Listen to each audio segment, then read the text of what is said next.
नमस्कार दोस्तों, मैं सोनू सिंह स्वागत करता हूं आप सबों को आपके अपने YouTube चैनल ड्रीम एजुकेशन पर। दोस्तों, आज मैं फिजिक्स के 30 महत्वपूर्ण क्वेश्चन करवाने जा रहा हूं, जिसका एक पार्ट पहले आ चुका है। अगर नहीं देखा है तो जाके देख सकते हैं और चैनल को लाइक एंड सब्सक्राइब कर दे दोस्तों, ताकि ऐसे ही नई नई वीडियो आप तक रोज़ पहुँचते रहे। चलिए, टाइम को वेस्ट ना करते हुए चलते हैं आज के पहले क्वेश्चन की ओर। और पहला क्वेश्चन आपके स्क्रीन के ऊपर ये रहा। जब बस सहसा मुड़ती है तब बस में खड़ा यात्री बाहर की ओर गिरता है, इसका कारण है। 4 ऑप्शन है दोस्तों आपके सामने। उस पर बाहर की ओर घर्षण बल लगता है, दूसरा है गतिक का जड़त्व, तीसरा है संवेग में परिवर्तन और चौथा है त्वरण में परिवर्तन। चलिए दोस्तों, सोच के बताइए 4 में से कौन ऑप्शन आपको सही लग रहा है। थोड़ा सा टाइम दे रहे हैं आपको, फिर मैं बता दे रहा हूँ। इसका सही ऑप्शन होगा गति का जड़त्व। ठीक है दोस्तों, चलिए अगले क्वेश्चन की ओर बढ़ते हैं। अगला क्वेश्चन है, भू स्थिर उपग्रह के लिए निम्नलिखित में से कौन सही नहीं है। इस पे ध्यान दीजिएगा दोस्तों, सही नहीं है चुनना है इसमें से। ऑप्शन ए है, इसकी समय अवधि 24 घंटे है। इसका कोणीय वेग पृथ्वी के अपने अक्ष पर कोणीय वेग के बराबर होता है। सी है, यह अंतरिक्ष में एक जगह स्थिर होता है।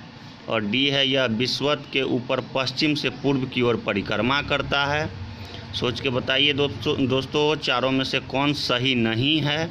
चलिए मैं बता दे रहा हूँ, इसका सही ऑप्शन नहीं है सी, यह अंतरिक्ष में एक जगह स्थिर नहीं होता है, इसलिए सी गलत हो जाएगा। ठीक है दोस्तों, चलिए अगले क्वेश्चन की ओर बढ़ते हैं। अगला क्वेश्चन है आपके, दाब बढ़ाने से बर्फ़ का गलनांक क्या होता है।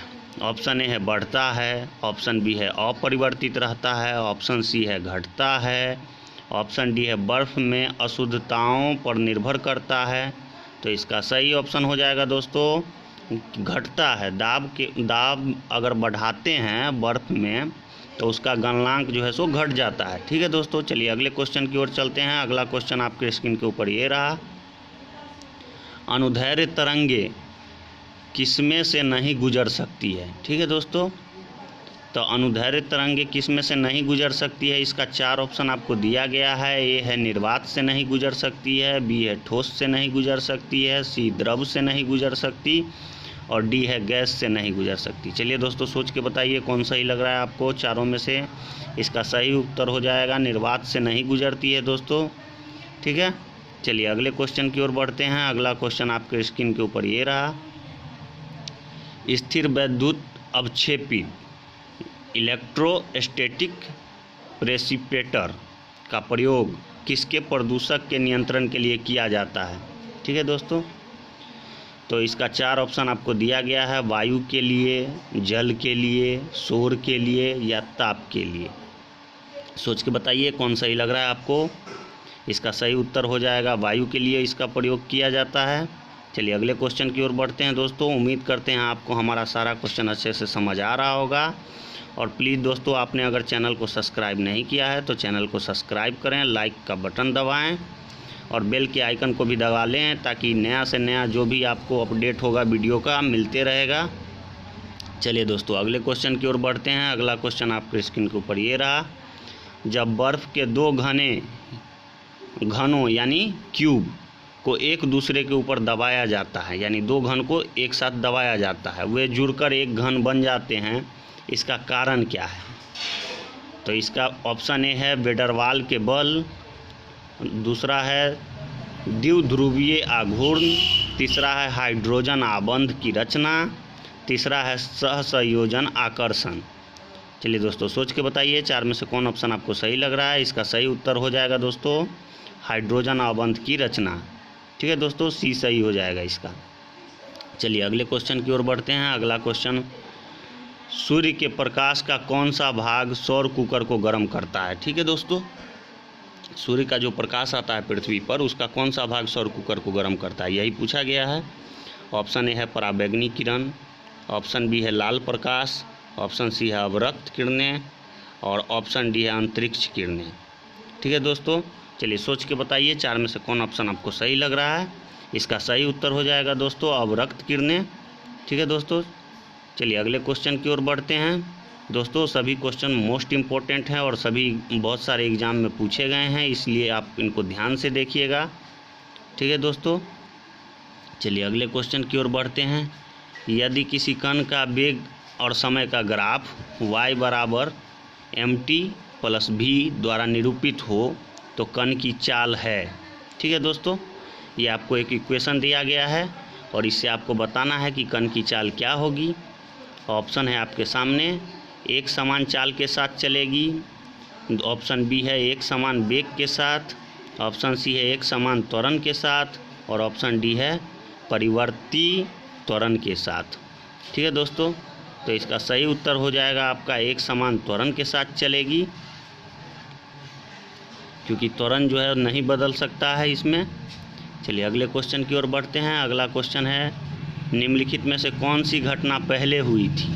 ठीक है दोस्तों, 4 घटना आपके सामने दिया गया है स्क्रीन पर, आपको सोच के बताना है कि इनमें से चारों में से कौन सी घटना पहले हुई थी। अब ऑप्शन में पढ़ दे रहा हूँ। एल्बर्ट आइंस्टीन ने सापेक्षता का सामान्य सिद्धांत प्रस्तुत किया था। बी है मैक्स प्लैंक ने क्वांटम का सिद्धांत प्रस्तुत किया था। सी है गुगली एल्मो मार्कोनी ने प्रथम बेतार संकेत भेजा था। और डी है राइट बंधु ने सफलतापूर्वक विमान उड़ाया था।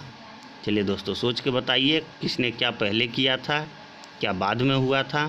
तो इसका सही उत्तर हो जाएगा दोस्तों कि गुगली एल्मो मार्कोनी ने प्रथम बेतार संकेत भेजा था, यानी बिना तार के संकेत भेजने का जो खोज है वह मार्कोनी ने पहले किया था सबसे पहले।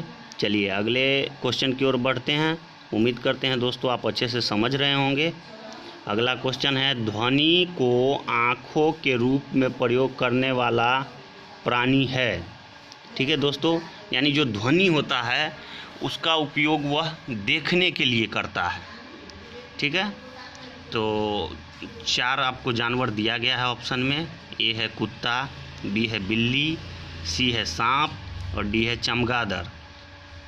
तो इसका सही उत्तर हो जाएगा दोस्तों चमगादड़, क्योंकि आप देखते होंगे कि चमगादड़ रात में जब लाइट नहीं रहता है तो भी उड़ सकता है, यानी वह ध्वनि का जो है सो उपयोग करके और देखने का काम करता है।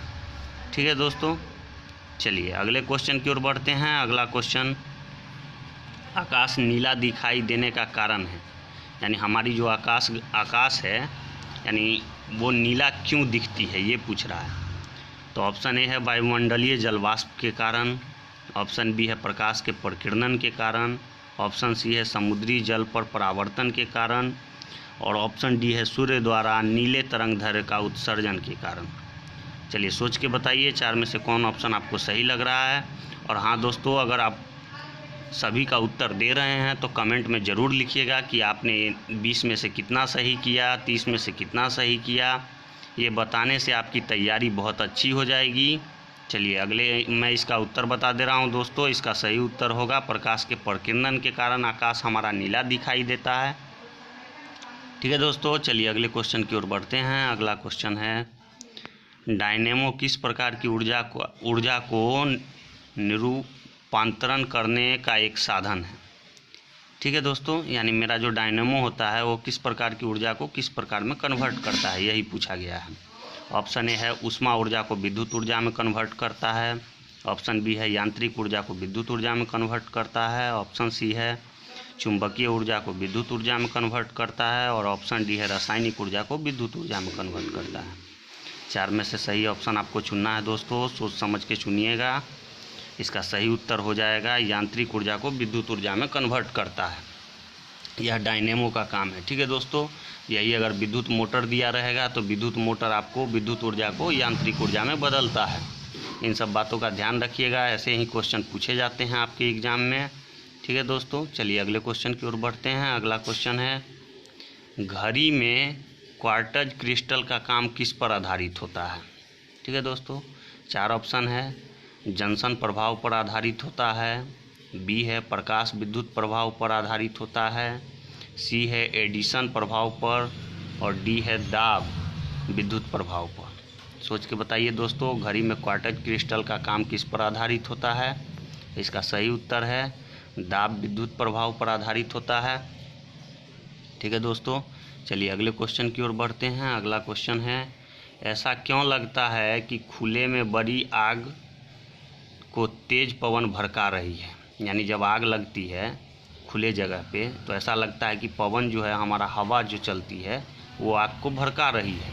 ठीक है दोस्तों, यही पूछा गया है। ऑप्शन है क्योंकि आग पर और इसके इर्द गिर्द पवन का सतत परिसंचरण होता है। बी है क्योंकि पवन के साथ धूल कण आते हैं। और सी है क्योंकि आसपास की गर्म वायु ऊपर उठती है और ठंडी वायु प्रवेश करके आग को भड़काने जैसा प्रभाव डालती है। और डी है इनमें से कोई नहीं। चलिए दोस्तों सोच के बताइए कौन सही ऑप्शन होगा। तो इसका सी ऑप्शन हो जाएगा, क्योंकि आसपास की गर्म वायु ऊपर उठती है और ठंडी वायु प्रवेश करके आग को भड़काने जैसा प्रभाव डालती है। ठीक है दोस्तों, चलिए अगले क्वेश्चन की ओर बढ़ते हैं। अगला क्वेश्चन आपके स्क्रीन के ऊपर ये रहा, लैंप की बत्ती में तेल ऊपर चढ़ता है क्योंकि। ठीक है दोस्तों, ये कोशिकत्व से क्वेश्चन लिया गया है। 4 ऑप्शन आपके सामने हैं। तेल बहुत हल्का होता है, ये तो साफ ही गलत हो जाएगा, देख के समझ सकते हैं। बी है बत्ती में से तेल का विसरण होता है। सी है पृष्ठीय तनाव परिघटना के कारण। और डी है कोशिकीय क्रिया परिघटन के कारण। ठीक है दोस्तों, 4 ऑप्शन में से आपको सोच के बताना है कौन सही है। इसका सही उत्तर हो जाएगा दोस्तों कोशिकीय क्रिया परिघटना के कारण। ठीक है दोस्तों, उम्मीद करते हैं कि आपको सारे क्वेश्चन अच्छे से समझ आ रहे होंगे और आप कमेंट बॉक्स में ज़रूर लिख के बताइएगा कि आपने कितना सही किया। ठीक है दोस्तों, चलिए अगले क्वेश्चन की ओर बढ़ते हैं। अगला क्वेश्चन है, वायुमंडल में परावैंगनी किरणों का अवशोषण कौन करता है? ठीक है दोस्तों, तो इसका 4 ऑप्शन दिया गया है। ऑप्शन ए है ऑक्सीजन, ऑप्शन बी है नाइट्रोजन, ऑप्शन सी है ओजोन और ऑप्शन डी है हीलियम। 4 में से आप ऑप्शन सोच के बता सकते हैं कौन सही है कौन गलत है। ठीक है दोस्तों, तो इसका सही उत्तर हो जाएगा ओजोन। वायुमंडल में जो परावैंगनी किरणें आती हैं सूर्य के द्वारा, उसको ओजोन परत ही हमारा अवशोषित करता है और हमें अनेक प्रकार के बीमारियों से बचाता है, जैसे कि कैंसर हो गया और बहुत सारे मुख्य जो डिजीज होते हैं वो इन्हीं के कारण होते हैं, इसलिए ओजोन परत बचाते हैं। ठीक है दोस्तों, चलिए अगले क्वेश्चन की ओर बढ़ते हैं। उम्मीद करते हैं कि आपको अच्छे से समझ आया होगा क्वेश्चन। चलिए अगला क्वेश्चन, निम्नलिखित में से किसमें निम्नतापी इंजनों का प्रयोग किया जाता है? ठीक है दोस्तों, 4 ऑप्शन है, तुषारहीन रेफ्रिजरेटर, ऑप्शन बी है अंतः समुद्री नोदन, ऑप्शन सी है रॉकेट और ऑप्शन डी है अतिचालकता में शोध। ठीक है दोस्तों, चलिए सोच के बताइए कौन ऑप्शन आपको सही लग रहा है। इसका सही उत्तर हो जाएगा दोस्तों रॉकेट के कारण, यानी ऑप्शन सी इसका सही उत्तर होगा। ठीक है दोस्तों, चलिए अगले क्वेश्चन की ओर बढ़ते हैं। अगला क्वेश्चन है, भूतुलकाई कक्षा में संचार उपग्रह स्थापित करने की संभावना सबसे पहले किसने व्यक्त की थी? ठीक है दोस्तों, ऑप्शन ए है एडविन पी हुब्बल ने, ऑप्शन बी है विलियम हर्शल ने, ऑप्शन सी है आर्थर सी क्लार्क ने और ऑप्शन डी है पियरे डी लैप्लेस ने। ठीक है दोस्तों, सोच के बताइए 4 में से कौन ऑप्शन आपको सही लग रहा है। इसका सही उत्तर हो जाएगा दोस्तों आर्थर सी क्लार्क। ठीक है, चलिए अगले क्वेश्चन की ओर बढ़ते हैं।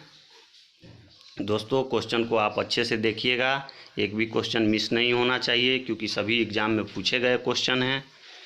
चलिए दोस्तों अगले क्वेश्चन, बिजली के बल्ब के फिलामेंट के निर्माण के लिए टंगस्टन का प्रयोग किया जाता है क्योंकि यह सुचालक है, यह सस्ती है, यह आघात वर्धनीय है, इसका गलनांक बहुत ऊंचा होता है।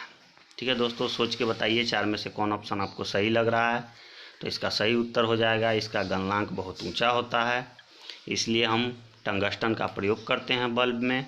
चलिए अगले क्वेश्चन की ओर बढ़ते हैं। अगला क्वेश्चन आपके स्क्रीन के ऊपर है, दृश्य स्पेक्ट्रम का तरंग दैर्घ्य कितना होता है? यानी दृश्य प्रकाश का जो होता है जिसे हम देखते हैं उसका तरंग दैर्घ्य पूछ रहा है। ठीक है दोस्तों, ऑप्शन ए है 1300 एंगस्ट्रम से 3000 एंगस्ट्रम, ऑप्शन बी है 3900 एंगस्ट्रम से 7600 एंगस्ट्रम और ऑप्शन सी है 7800 एंगस्ट्रम से 8000 एंगस्ट्रम और ऑप्शन डी है 8500 एंगस्ट्रम से 9800 एंगस्ट्रम। सोच के बताइए दोस्तों कौन सही है। इसका सही उत्तर मैं बता दे रहा हूँ दोस्तों, इसका सही उत्तर हो जाएगा 3900 से 7600 एंगस्ट्रॉम होता है दृश्य प्रकाश का तरंग दैर्घ्य। ठीक है दोस्तों, चलिए अगले क्वेश्चन की ओर बढ़ते हैं। रडार के आविष्कारक कौन थे?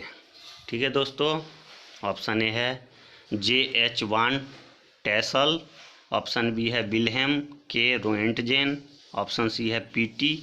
फार्न्सवर्थ और ऑप्शन डी है A.H. टेलर एवं लियो सी यंग। ठीक है दोस्तों, तो ये तो आपको याद ही रखना होगा, क्योंकि ऐसे क्वेश्चन में कुछ नहीं कर सकते हैं आप याद के अलावा। तो इसका सही उत्तर हो जाएगा डी, A.H. टेलर एवं लियो सी यंग। ठीक है दोस्तों, चलिए अगले क्वेश्चन की ओर बढ़ते हैं। अगला क्वेश्चन है, प्रकाश का वेग सबसे पहले किसने मापा था? ठीक है दोस्तों, ऑप्शन ए है गैलीलियो ने, ऑप्शन बी है न्यूटन ने, ऑप्शन सी है रोमर ने और ऑप्शन डी है आइंस्टीन ने। तो प्रकाश का वेग सबसे पहले दोस्तों रोमर ने नापा था। चलिए अगले क्वेश्चन की ओर बढ़ते हैं। अगला क्वेश्चन है, किसी वाहन के गुजरने पर टीवी का अभिग्रहण यानी रिसेप्शन खराब हो जाता है, इसका कारण क्या है? तो धातु, ऑप्शन ए में दिया गया है धातु रेडियो तरंगों को परिवर्तित करती है, ऑप्शन बी है स्पार्क प्लग विद्युत चुंबकीय विक्षोभ पैदा करता है, ऑप्शन सी है वाहन के प्रदूषण से टीवी के घटकों की निष्पादकता दुष्प्रभावित होती है, ऑप्शन डी है आधुनिक वाहनों में इलेक्ट्रॉनिक ज्वलन पद्धति का प्रयोग किया जाता है। ठीक है दोस्तों, आप सोच के बता सकते हैं इनमें से कौन सही उत्तर है। इसका सही उत्तर हो जाएगा दोस्तों स्पार्क प्लग विद्युत चुंबकीय विक्षोभ पैदा करता है। ठीक है दोस्तों, चलिए अगले क्वेश्चन की ओर बढ़ते हैं। अगला क्वेश्चन है, चुंबक बनाने के लिए निम्नलिखित में से कौन सी मिश्र धातु का प्रयोग किया जाता है? तो ऑप्शन ए है डुरैलुमीन का प्रयोग किया जाता है, ऑप्शन बी है स्टेनलेस स्टील का और ऑप्शन सी है एलिनको का और ऑप्शन डी है मैग्नीशियम का। सोच के बताइए दोस्तों, चार में से कौन ऑप्शन आपको सही लग रहा है। इसका सही उत्तर हो जाएगा दोस्तों एलिनको का प्रयोग किया जाता है चुंबक बनाने के लिए। चलिए अगले क्वेश्चन की ओर बढ़ते हैं। अगला क्वेश्चन है, मेसान कहाँ पाए जाते हैं? ठीक है दोस्तों, ऑप्शन ए है अंतरिक्ष किरणों में, ऑप्शन बी है एक्स किरणों में, ऑप्शन सी है गामा किरणों में और ऑप्शन डी है लेजर बमों में। तो इसका सही उत्तर हो जाएगा दोस्तों अंतरिक्ष किरणों में मेसान पाए जाते हैं। चलिए अगले क्वेश्चन की ओर बढ़ते हैं। अगला क्वेश्चन है आपके स्क्रीन के ऊपर, असमान वेग और एक समान त्वरण के साथ चल रहे पिंड के लिए ऑप्शन ए है विस्थापन काल ग्राफ रेखीय होता है, ऑप्शन बी है विस्थापन काल ग्राफ अरेखीय होता है, ऑप्शन सी है वेग समय ग्राफ अरेखीय होता है और ऑप्शन डी है वेग समय ग्राफ रेखीय होता है। ठीक है दोस्तों, सोच के बताइए चार में से क्या सही लगा। इसका सही उत्तर है विस्थापन काल ग्राफ अरेखीय होता है। अगला क्वेश्चन है, लैम्बर्ट नियम किससे संबंधित है? ठीक है दोस्तों, लैम्बर्ट नियम जो है वो किससे संबंधित है? परावर्तन से, अपवर्तन से, व्यक्तीकरण से, प्रदीप्त से। ठीक है दोस्तों, इसका सही उत्तर हो जाएगा आपका प्रदीप्त से। उम्मीद करते हैं दोस्तों आपको अच्छे से सारे क्वेश्चन समझ में आए होंगे। सो दोस्तों आप कमेंट में ज़रूर बताइएगा आपने कितना सही किया। चलिए अगले क्वेश्चन की ओर बढ़ते हैं। निम्नलिखित में से कौन सा नियम इस कथन को वैध ठहराता है कि द्रव्य का न सृजन किया जा सकता है न ही विनाश किया जा सकता है? तो ऑप्शन ए है ऊर्जा संरक्षण का नियम, ऑप्शन बी है ले सातलिए का नियम, ऑप्शन सी है द्रव्यमान संरक्षण का नियम और ऑप्शन डी है परासरण का नियम। ठीक है दोस्तों, सोच के बताइए। इसका सही उत्तर हो जाएगा द्रव्यमान संरक्षण का नियम बताता है। ठीक है दोस्तों, आज के लिए इतना ही, फिर मिलते हैं अगले वीडियो में। Thanks for watching.